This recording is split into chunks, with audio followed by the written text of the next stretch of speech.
সাংবাদিক ইলিয়াস সম্প্রতি তার ব্যক্তিগত ভেরিফাইড ফেসবুক পেজে একটি পোস্ট করে দেশে ফেরার কথা জানিয়েছেন।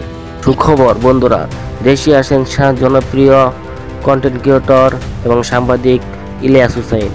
তা সে দেশে ফিরে আসছে এবং এই সময় অতি গুরুত্বপূর্ণ কথা হবে এই ভিডিওতে, তাই কোথাও না যে এই ভিডিও দেখতে থাকুন এবং সাবস্ক্রাইব করে দেশে আসার ইঙ্গিত দিলেন সাংবাদিক ইলিয়াস। দীর্ঘ সময় ধরে দেশের বাইরে আছেন সাংবাদিক ইলিয়াস হুসাইন। বর্তমানে তিনি নিউ ইয়র্কে আছেন। নিজের ফেসবুক পোস্টের মাধ্যমে দেশে ফেরা ইঙ্গিত দিয়েছেন এই আলোচিত সাংবাদিক।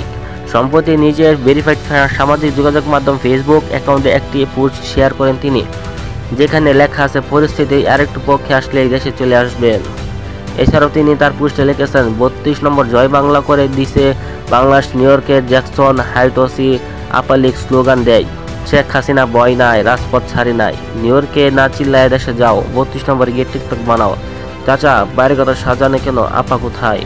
আর আরেকটা জিনিস আমাকে নিয়ে আজে বাজে স্লোগান দেওয়া হলে এর হিসাব দেশে গিয়ে নেব, তোমাদের ঠিকানা খুঁজে বের করা কঠিন কিছু না, পরিস্থিতি আরেকটু পক্ষে আসলে দেশে চলে যাব, অতএব সাবধান।